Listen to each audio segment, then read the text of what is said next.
11월 29일 더불어민주당 원내대변인 현안 브리핑하겠습니다. 친박의 명예퇴진 건의마저 무시한 대통령, 정답은 탄핵뿐입니다.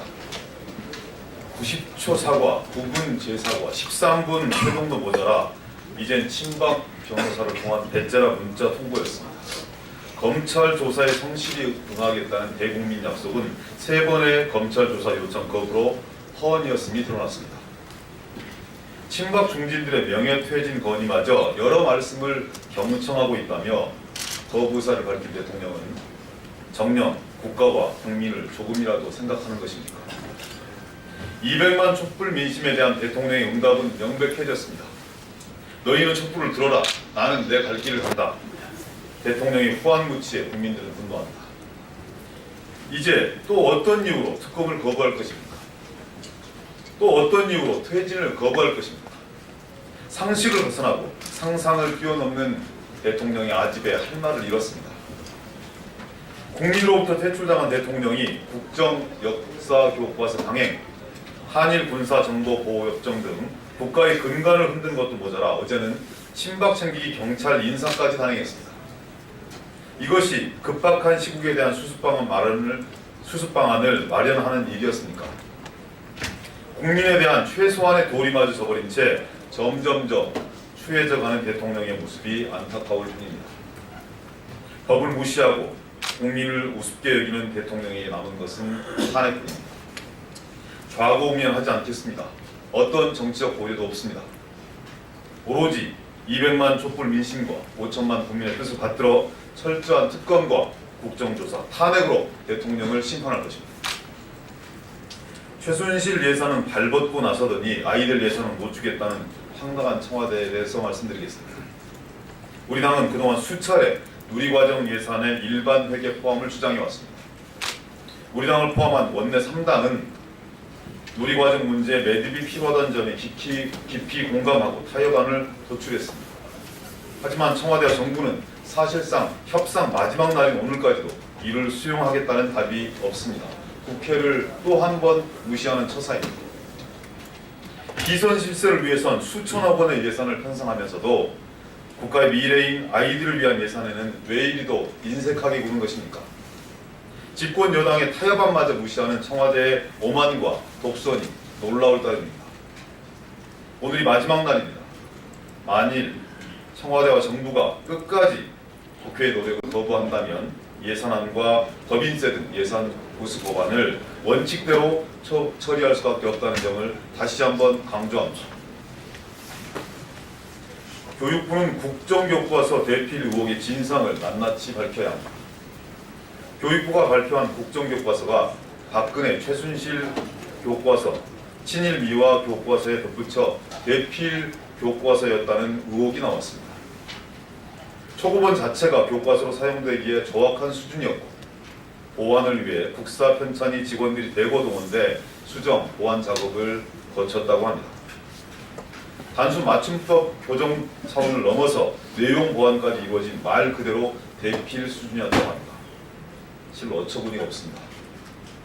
교육부는 국정교과서 제작에 엄청난 예산과 공을 들였고 대한민국 정통성을 확고히 했다고 자신감 있는 입장까지 발표한 바가 있습니다.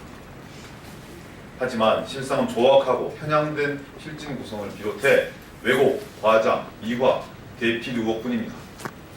국정교과서 사태는 전면 백지화 차원으로 그친 문제가 아닙니다. 집필 과정에서 제기된 각종 의문과 의혹에 대한 철저한 진상규명이 있어야 합니다. 필진 구성, 집필 기준, 집필 과정, 대필 의혹 등 국정교과서 추진 과정 전반에 걸쳐 철저한 조사를 통해 의혹을 해소해야 합니다. 부당한 외부 압력과 비선 실세의 개입 의혹도 밝혀져야 합니다. 감사원은 국정교과서 집필 과정에서 제기된 의혹에 대해 철저하게 감사해야 합니다. 또한 필요하다면 검찰 수사를 의뢰해서라도 잘못된 것을 바로잡아야 합니다. 교육부 장관을 비롯해 청와대 등 관련자 모두에 대한 철저한 조사가 이루어져야 합니다. 검찰은 왜 김기춘, 우병우의 소환을 주저하는 것입니까? 김기춘 전 실장과 우병우 전 수석은 박근혜, 최순실 게이트의 실질적 공범입니다. 최순실 씨가 대통령을 등에 업고 국정농단을 자행할 수 있었던 배경에는 칼잡이 우, 총감독 김이 있었다는 분석이 지배적입니다. 차은택의 폭로로 최순실, 김기춘, 우병우의 커넥션이 알려졌고 상당수의 정황들이 이들의 공모를 가리키고 있습니다. 하지만 검찰은 소환 필요성이 있으면 하겠다는 말만 되풀이하고 있습니다. 김기춘 전 실장과 우병우 전 수석 모두 검찰 출신이고 검찰을 권력의 주구로 만든 장본인들입니다. 철저한 수사로 부하의 뿌리를 솎아내야 합니다. 철저한 자기 반성과 내부 혁신의 모습을 보여야 합니다. 검찰의 진정성과 조직의 양심이 걸린 문제입니다. 더 이상 주저해서는 안 됩니다. 검찰은 조직의 명운을 걸고 김기춘, 우병우를 철저하게 수사해야 합니다. 부차한 변명으로 다시 국민의 지탄을 받지 않기를 바랍니다. 마지막입니다. 순수한 호기심이었다는 김장수 전 안보실장의 부차한 변명에 대해서 말씀드립니다. 전 국가안보실장이었던 김장수 주중대사가 세월호 7시간에 대해 입을 열었습니다. 하지만 의문은 더 커질 따름입니다. 첫 보고 당시 집무실과 관저로 동시에 서면 보고를 했다고 합니다. 나라가 발칵 뒤집힌 긴박한 상황에서 왜 서면 보고를 했는지, 국가안보실장이 대통령 소재 파악도 못하고 있었던 이유는 무엇인지에 대해서 의문입니다. 박근혜 대통령의 청와대에서는 상식제일지 몰라도 국민 상식과는 동떨어진 부차한 변명일 뿐입니다. 김장수 대사는 대통령의 구명조끼 발언도 순수한 호기심 차원이었다고 해명했습니다. 304명의 목숨이 촌각을 다투는 위기에 처해 있는데 대통령의 순수한 호기심이 과연 용납될 수 있는 상황인지조차 판단조차 못하는 대통령이었나. 그것도 모든 언론이 취재하고 전 국민이 지켜보는 현장에서 한 첫 발언이었습니다. 부차할 뿐입니다. 대통령이 직접 세월호 7시간의 진실을 말하시기 바랍니다. 측근들을 동원해서 부차한 변명으로 민심의 질타를 자초하지 마시기 바랍니다. 국민이 원하는 건 진실입니다.